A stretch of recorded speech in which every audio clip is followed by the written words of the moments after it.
and working with some really fantastic individuals all the way across the industry who share my values and ethics on trying to get people out of debt and not debt out of people.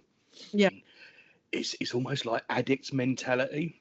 It's Yeah. like, if I can just get through this month, or if I can just get that one more loan, or if I can just get this bill out of the way, then Yeah. I'll be fine. I truly believe that until we stop teaching kids what to think and start teaching them how to think, this problem's going to persist.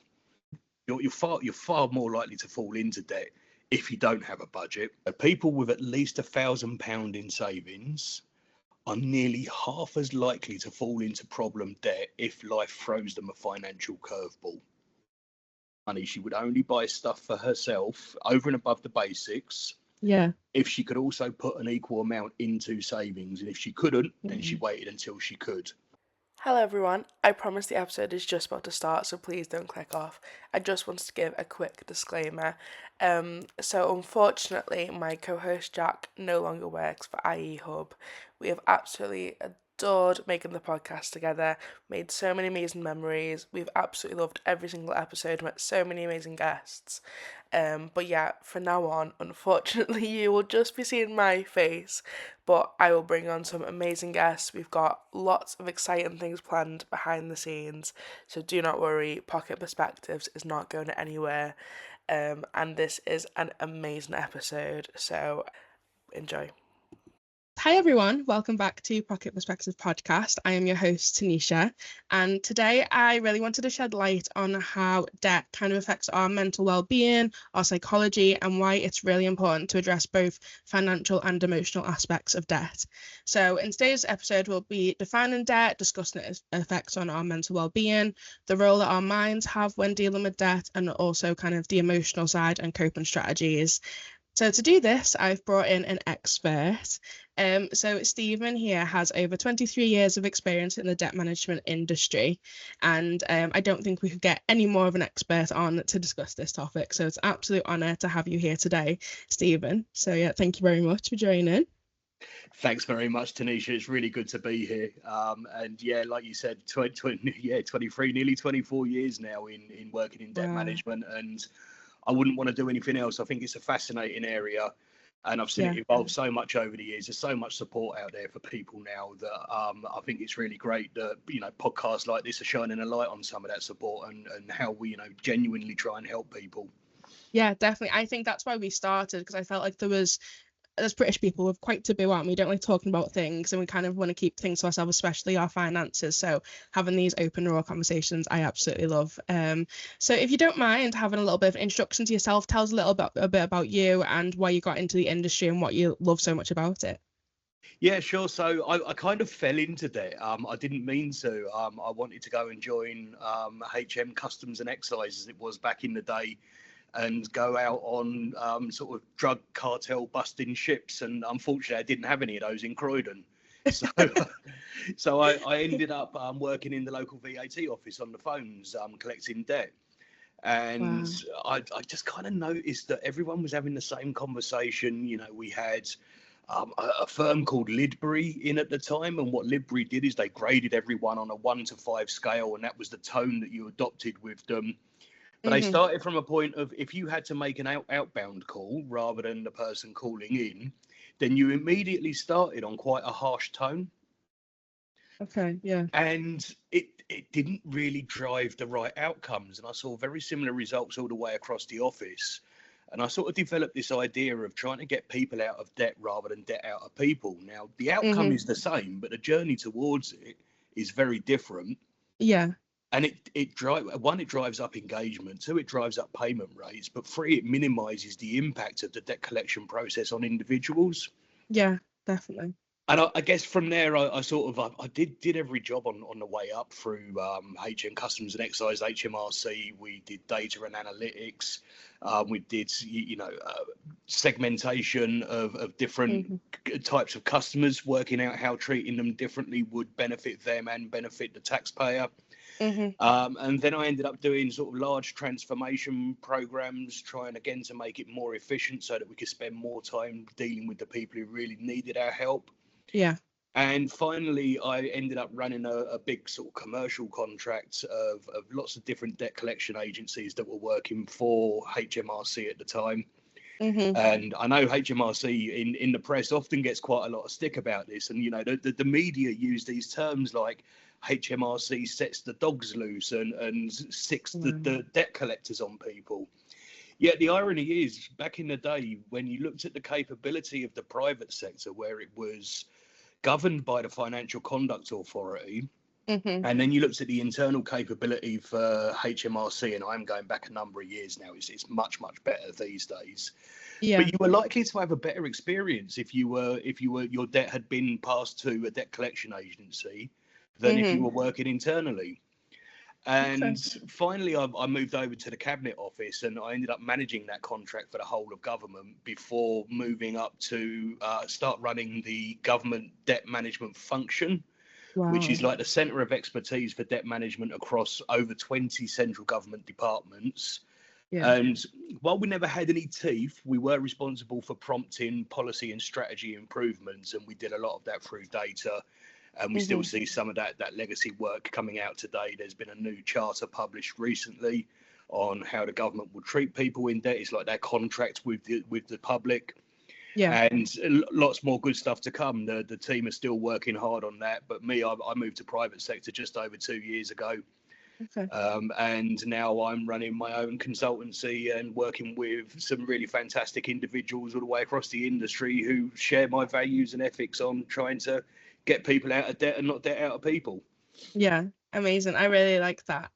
You touched on like debt collection, obviously the stick they kind of get in the media. Do you think that's what influences a lot of people's opinions of being like debt collectors are like scary and they're horrible and they've got this bias towards them? Do you think it's the media's fault? So I'd be loath to say it's all the media's fault. I think there are many layers to that. You know, one is the, and we'll touch on this in a bit more depth as we go through, I guess. But one is the sort of perception that people have about being in debt in the first place. Yeah. Two is the media doesn't help. It certainly doesn't. You know, it's there to set up sensationalist headlines that get people to click. You know, it is very clickbaity, but the problem with it is even the people who aren't interested, psychologically, all they're going to take away is the headline.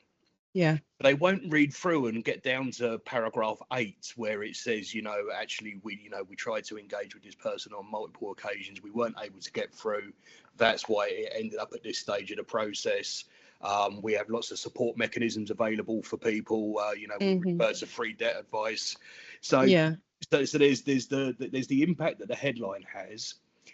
And then I think the other thing, we have to look at ourselves as an industry in this as well and think about the media that we put out. Yeah. So, you know, what you're doing here, Tinisha, is brilliant because, you know, with IE Hub and getting this information out to people is really important. And there are others in the industry who are doing the same. But this is quite a recent phenomenon. You know, this is maybe the last 2 to 5 years we've started to see this stepping up. What you had before that was a vacuum where us in the industry never really shouted out. We put loads of stuff on LinkedIn, right? And we talked to each other about how great we are. But what did we actually do in terms of a TikTok campaign? Or, you know, where are our customers? Our customers are on TikTok. They're on other socials, you know, Insta. We're not there. You know, the only sort of really big sort of influencer that I'm aware of on TikTok was effectively working for an IVA farm. You know, mis-selling people IVAs. Now, obviously, because of the recent changes, that's no longer profitable. But we leave a vacuum, and the vacuum will be filled by the people who are looking to exploit people in debt, or the naysayers such as the media who are just looking to turn a profit for the shareholders. It's never about the people in debt.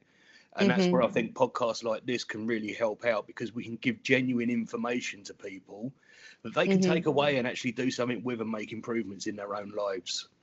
Yeah, 100%. And I think like just personally, social media like can spread like wildfire, can't it? And anything that goes on, and I've even been like to blame with this, but you see an article and gets shared on like Facebook or whatever, and you think, oh, that's a shocking headline, I'm going to share that to all my friends, and then you don't click on the article and actually read what it's about, and like you said, get to paragraph 8 and find out what it's actually about rather than just this attention grabbing headline. So I completely relate to that.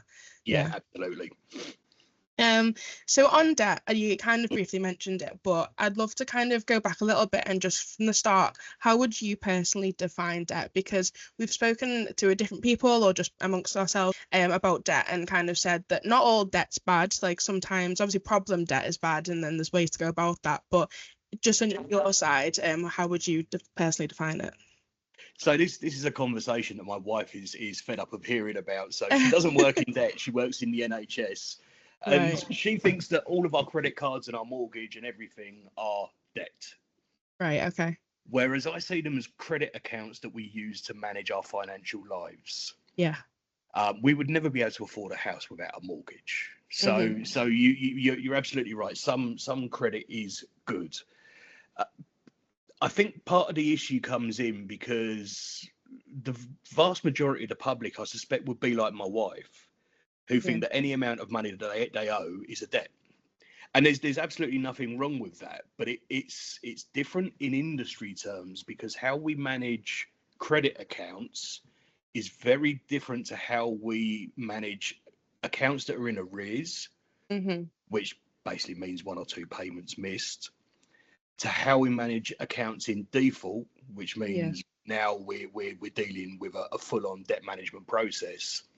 And of course, if you've not been in debt before, what I call debt, not what the public call debt, if you've not been in debt before, you've got a company who you've been working with for maybe a number of years, and they've been really good, and they've sold you these products, whether you view it as being sold a product or not, but you've got your credit card and you're paying interest on it.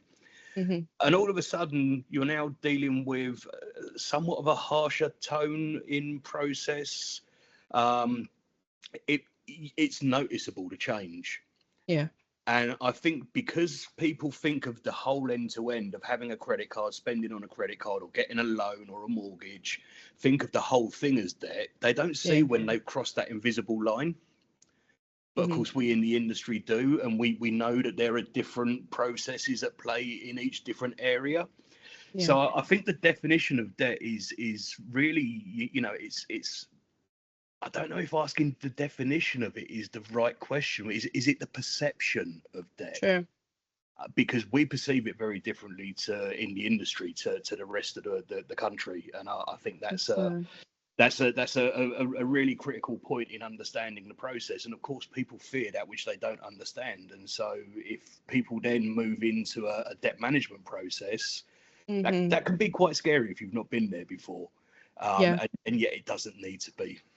Yeah, I think again completely agree. I left uni a good few years ago now, but I took out a student loan, and then no one gets really taught it in school, do they? And I didn't really know anything about like credit and debt and all that. So I got this like £2,000 from my bank, and I was like, oh my, like let's go and spend this. And then I graduated, and then the bank called, and they're like, we want the money back plus a bit of extra. And I was like, what's happening here? And then I was so terrified of like credit cards or taking out anything like for a good few years after graduating just because of that experience. So I think there's so many people, like you said, just scared and just terrified of just credit in general.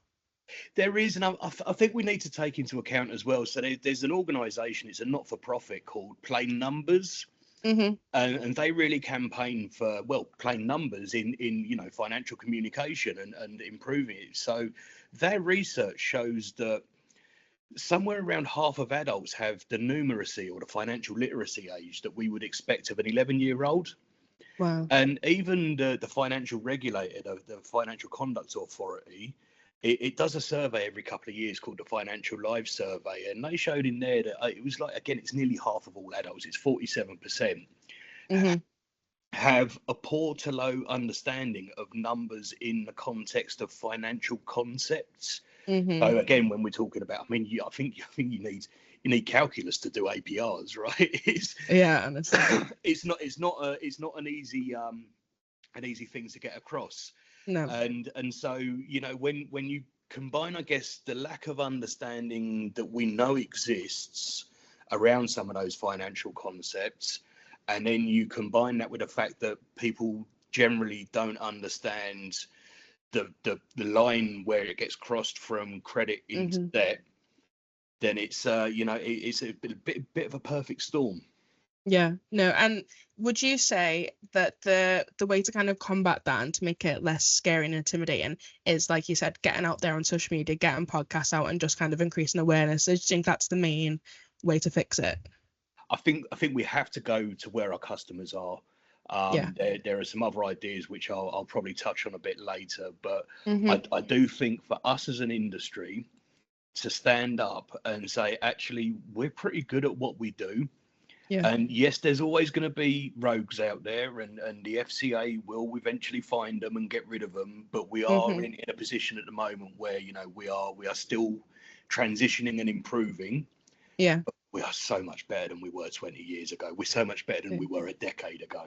Yeah. And so I think we have to make that content easy for people to find. If they go in and search, I've got the debt collectors chasing me because the national media told them to search for, then it's not going to come up with good results. It's going to come up with all the forums from yesteryear that were full of people saying, this debt collection agency are charlatans. They are trying to trick you and all this sort of stuff. When actually, no, they've got a perfect right to collect that money. But if you call them, or if you get through to them via their digital channels, or if you go on their self-service portal online and set up your own repayment plan, you'll find that you can actually make this quite affordable. And of course, then there's also the case of people who have multiple debts, which affects an awful lot of the population, whereby trying to do all those things individually is actually quite overwhelming for people, and they'd be much better off going to a free debt advice agency that's backed by the government. To get somebody to sit down and go through it with them and actually contact all of the creditors free of charge, and make sure that they get the best solution for them. Yeah, no, 100%. And do you think, again, not to do a whole promo thing, but just it kind of relates, do you think that IE Hub is a good way to do that for kind of the average person who might have multiple debts and not really sure where to start? So I'm sure you're aware of what IE Hub is. Yes, I am very, very well aware. Look, IE Hub has a number of benefits. On the one hand, it allows people to tackle doing a budget, which is actually quite a big thing.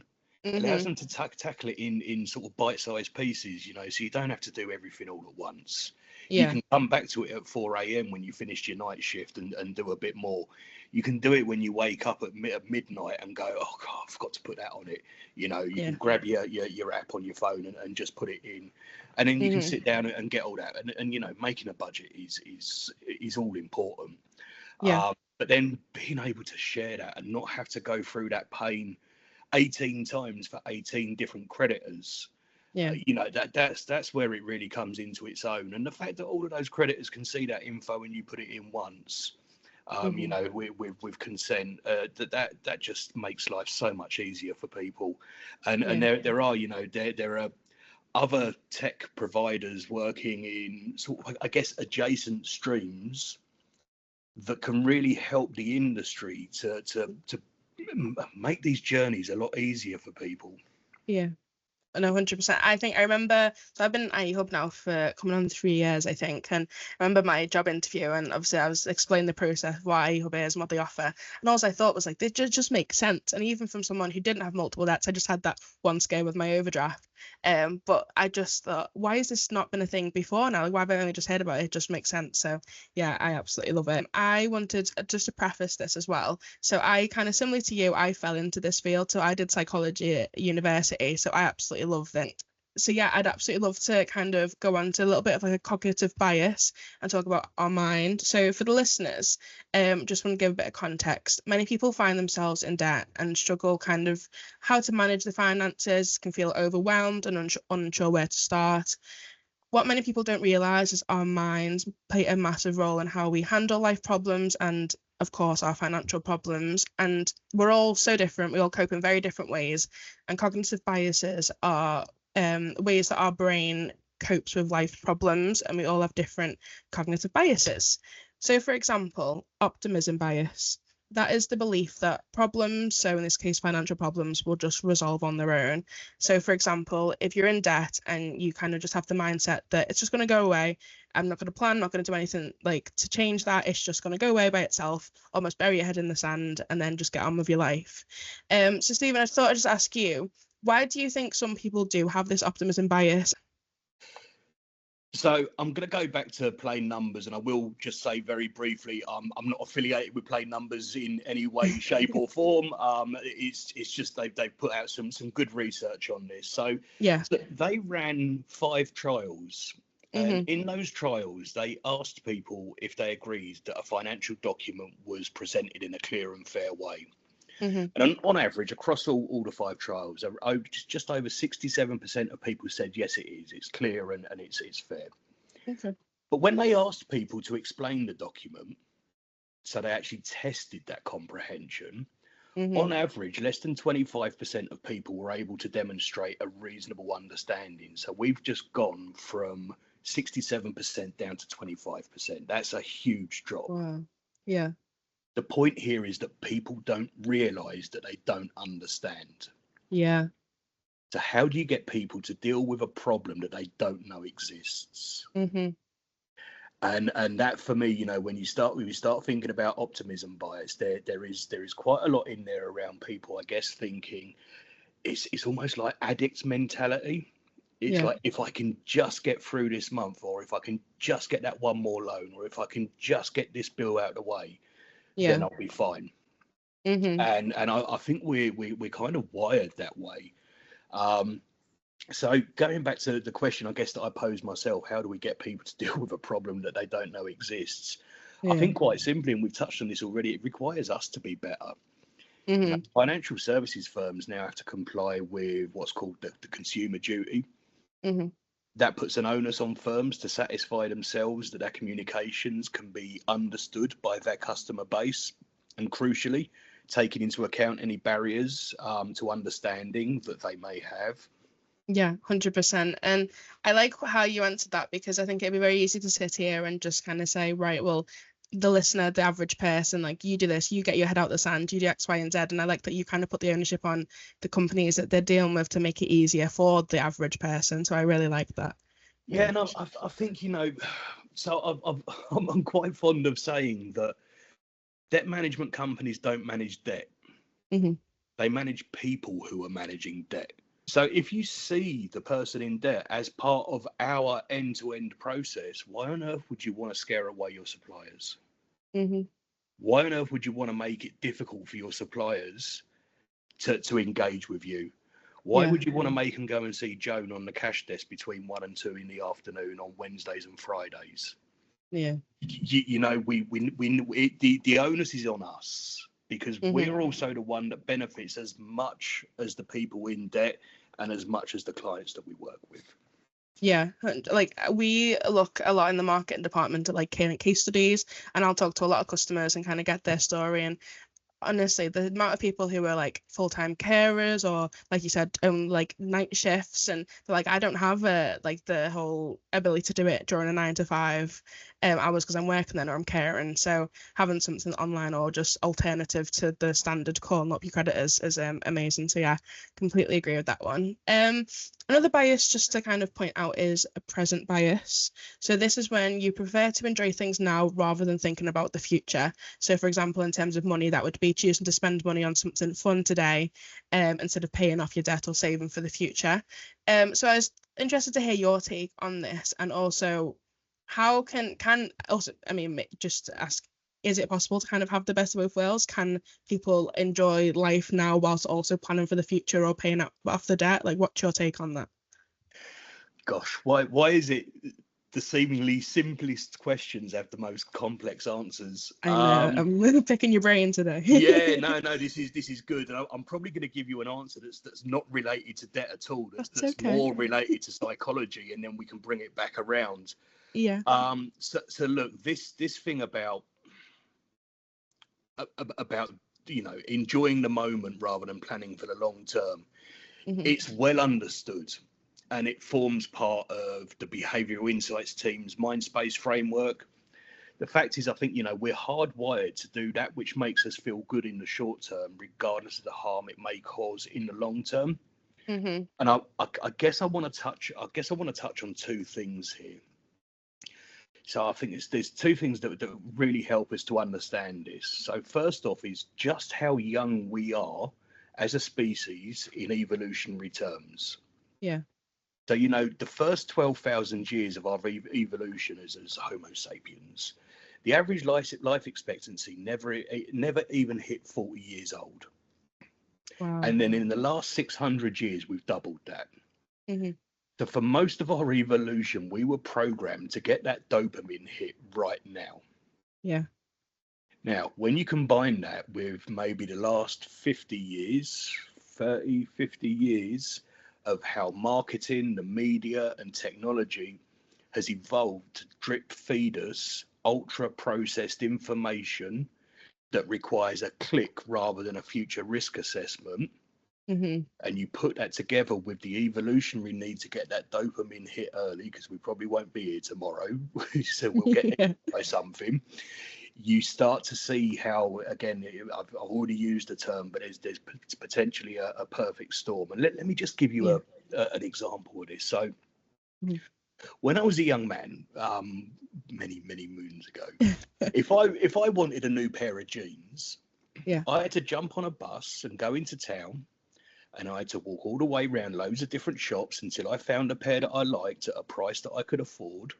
Mm-hmm. And then I'd have to walk to the cash point and withdraw physical cash and go back to the shop and make the purchase. And there's so much friction in that process that I had plenty of time to weigh up the cost benefit of the purchase. And I can't tell you the amount of times where the money, I just didn't want to pay it. And even though I'd gone through all that friction to get into the shops, I walked away without buying anything. Yeah. But today, I might be scrolling on my phone and I might idly search for jeans. And the next thing you know, the ads that are popping up on my YouTube Shorts feeds, and half a dozen clicks later, the jeans are on their way to me and I'm watching the next short. I've paid with Google Pay or Apple Pay or even my Buy Now Pay Later account. I didn't even have to tell them where to send it or get my card out. Now, I'm not absolving personal responsibility in this. I'm simply saying that there are some reasons that I think just make it too easy today. And that's an example of one cohort. There will be other cohorts who are in debt through no fault of their own whatsoever. A combination of whatever they went through during the pandemic, and then the cost of living has crushed people. So it could be completely related to that. But then there'll be others still who will have thought they could just not pay with impunity, and or robbing Peter to pay Paul. So it's horses for courses. But of course, as we don't have great financial education built into our school curriculum yet, and I truly believe that until we stop teaching kids what to think and start teaching them how to think, this problem's going to persist. I agree. It's so easy to just do things. Like, I don't even take my bank card out these days. Like, I just take my phone. It's got everything I need. I'm just tapping it. So it's so easy. So I completely agree. In terms of the anchoring effect, which is the final bias that I wanted to talk about, this is when you rely too much on the first piece of information you get. So it just kind of relate back to what you were saying about kind of what information we're provided with and how to digest it. But in terms of like a financial setting, if you see a minimum payment on your credit card statement, you might think that's kind of all you need to pay, even if that your provider does say this is your minimum payments, but we advise you pay this, or if you pay this, you'll pay less interest, etc. And paying that might even reduce your debt faster. Our brains are kind of wired to just only think about that thing that I'm told first, which is the minimum payment. So what strategies would you use or advise people to do to avoid the pitfalls of this effect when paying off debt? So again, this is another one that's linked to the Mindspace framework. The S in Mindspace stands for salience. And it's the salience of information. The information we present most prominently is the information that's most likely to be ingested and retained. And so depending on what outcome we want, we need to increase the salience of the particular message that we want people to take away. Mm-hmm.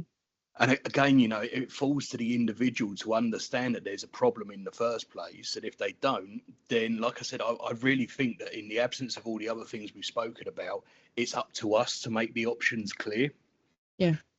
So strategies, I guess, let's go back to the top 3 tips methodology. So Yeah. number one, and again, this isn't particularly pandering to or promoting IE Hub, but make a budget. You can't improve things that you don't measure. You need to understand exactly how much disposable you've got every month, and this is regardless of whether you're in debt or not. You know, have a budget. Yeah. You're far more likely to fall into debt if you don't have a budget. Mm-hmm. And we always used to say, you know, the sort of the trick to dealing with debt is to not get into debt in the first place. Yeah. So yes, a little bit is good, but if you've got a budget, you know exactly how much you can afford. Mm-hmm. I think the second thing I'd say, and this is more aimed at individuals, is work out what motivates you. Yeah. So do you want to pay off debt faster and pay the least amount of interest? And there's a name for that. It's called the avalanche method, and it usually involves making minimum payments on all of your accounts except the one with the highest interest rate, and then all of the rest of your disposable goes on that one until it's gone. Yeah. And then the other methods is called the snowball method, and this is where, again, you pay the minimum amount on all of your debts except the one with the smallest balance. And what that does is it reduces the number of accounts. Yeah. Now, in the long term, you'll end up paying more, because your highest interest rate won't necessarily be your lowest balance. Mm-hmm. So it will take you longer to pay off the debt and you'll pay more interest. Yeah. But actually, if the reduction in number of accounts you've got is what motivates you to stay on track, then maybe the cost is worth it. But that's for people to decide for themselves. And there's one that I can think of. There's an app out there that can work out the cost difference between the two methods for you. Okay. It's a really good app. It's been around a few years now. Yeah. So there are things out there that can help people. Yeah. And I do need to just say that both of those come after paying off any priority debts. And Of course. as you know, priority debts is an industry term. It's just a term for debts that will have a big impact on people if they don't pay it. So rent, mortgage, council tax, that sort of thing. Yeah. And then finally, tip number 3, I guess, would be look at some form of income maximization. So a lot of people are entitled, you know, even at fairly high earnings rates, or if they're, you know, even on pension.